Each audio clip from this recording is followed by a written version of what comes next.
S'il y a en ce dimanche autant de scouts, de guides, de Jeannette et de Louveteaux,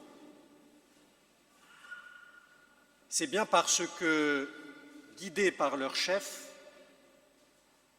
ils sont venus rendre grâce à Dieu pour cette année écoulée. Malgré le fait que finalement, ils ne se sont pas beaucoup vus. Mais nous rendons grâce à Dieu pour toutes choses. Ils sont venus aussi parce qu'ils veulent mettre sous la bénédiction de Dieu le fruit de ces camps à venir. Les uns les autres vont partir d'ici quelques jours, rejoindre leur lieu de camp. Et nous nous assemblons en ce dimanche pour demander à Dieu de les accompagner tout au long du chemin, pendant tout leur camp.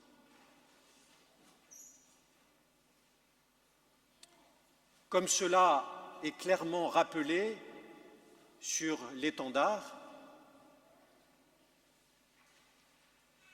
avec cette croix rouge au centre de cet étendard, la vie scout, mais la vie de tout bon chrétien en général, se déploie dans deux directions.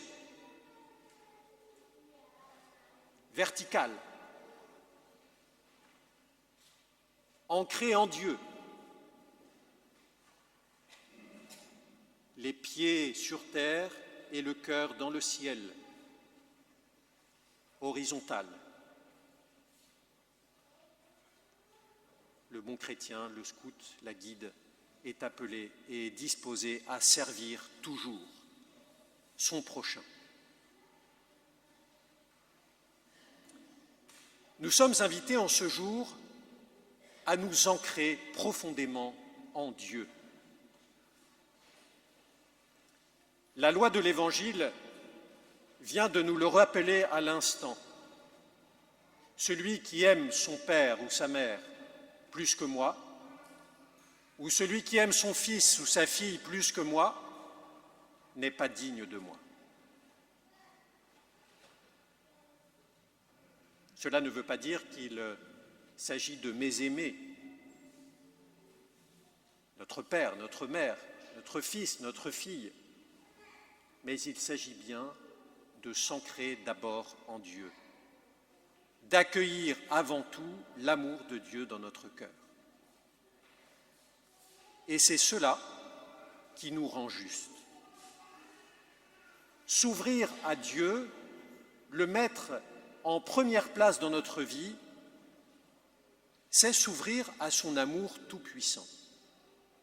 Et c'est avec cet amour tout-puissant, ordonné, juste, que nous pouvons aimer notre père, notre mère, notre fils et notre fille.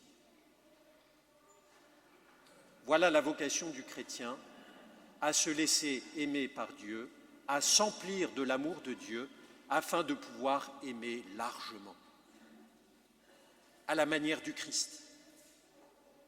Voilà ce qui est juste, voilà ce qui est bon.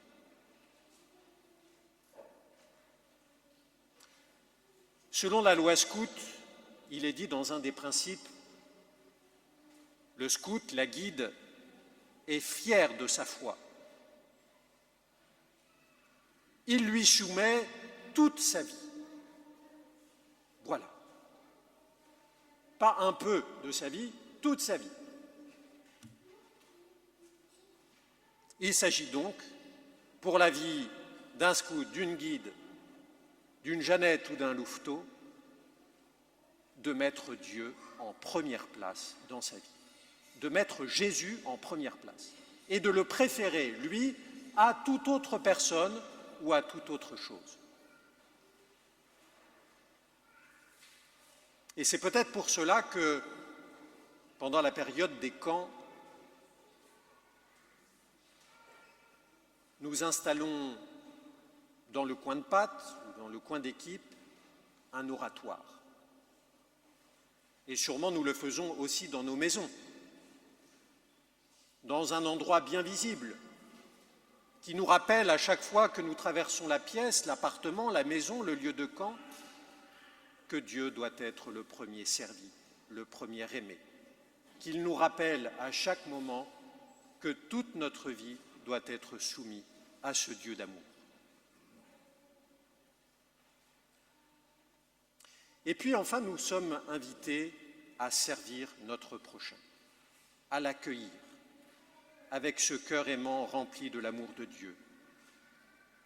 Selon l'Évangile, celui qui donnera à boire, même un simple verre d'eau fraîche, à l'un de ses petits en sa qualité de disciple, non, il ne perdra pas sa récompense.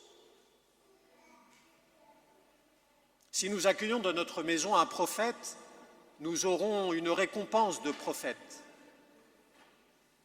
Peut-être fera-t-il sur nous une prophétie extraordinaire et nous en serons immédiatement récompensés. Si nous recevons un juste, nous recevrons de la justice. Nous serons immédiatement récompensés.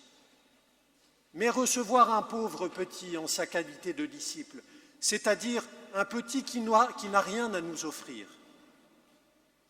qui vient chez nous les mains vides, eh bien, celui qui donne un verre d'eau fraîche, sans attente de récompense, à un seul de ces petits, quelle récompense recevra-t-il dans les cieux?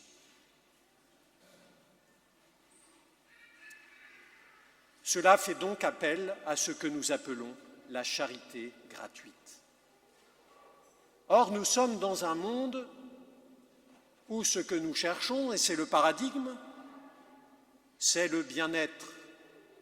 Nous cherchons notre bien-être. Et ce n'est pas la loi de l'Évangile. La loi de l'Évangile, le paradigme de l'Évangile, c'est d'aimer sans compter. C'est de servir sans chercher à recevoir en retour. C'est cela, l'école de l'amour chrétienne. C'est cela, la charité gratuite. C'est cela, donner à boire un simple verre d'eau fraîche à l'un de ces petits qui n'a rien à nous offrir. Selon la loi scout, le louveteau ou la Jeannette pense d'abord aux autres. Ce qui semble naturel, c'est de penser d'abord à soi-même.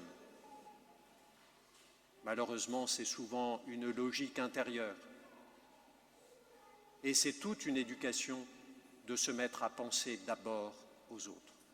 D'abord à Dieu, ensuite aux autres, enfin à moi-même. J'aimerais vous raconter une histoire, une anecdote. Elle me touche particulièrement parce que ce saint est dans mon arbre généalogique. À la 9e génération, j'ai un saint dans ma famille.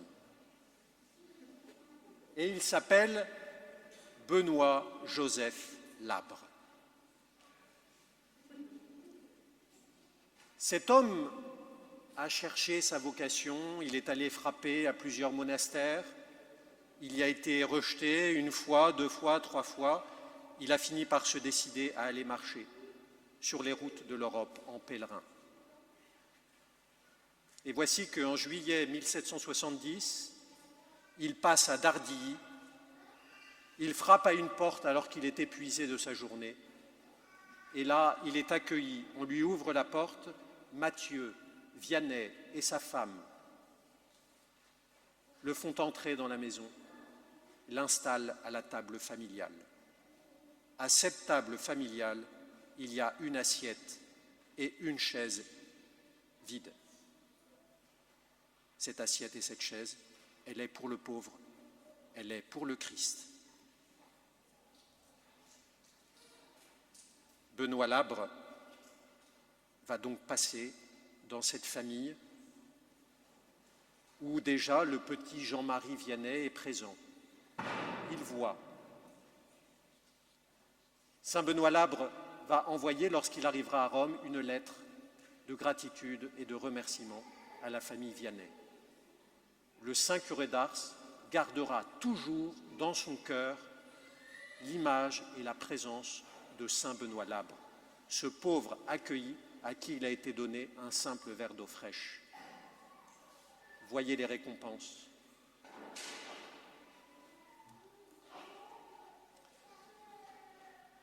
Avec cette anecdote, j'aimerais vous inviter de manière simple pendant cet été à garder toujours autour de votre table une place pour le pauvre, une place pour le Christ. Lorsque le Christ est à table, beaucoup de choses changent autour de la table. L'esprit de service devient joyeux, les conversations sont saines, elles sont édifiantes, quelquefois même spirituelles. Oui, lorsque le Christ est présent, il bénit la table, il bénit la famille. J'aimerais inviter, pour conclure, les scouts, les guides, à chanter avec moi la prière scout. Cette prière qui résume si bien tout ce que nous venons de dire. Dieu premier servi, toujours disposé à servir mon prochain. Seigneur Jésus, apprenez-nous à être généreux, à vous servir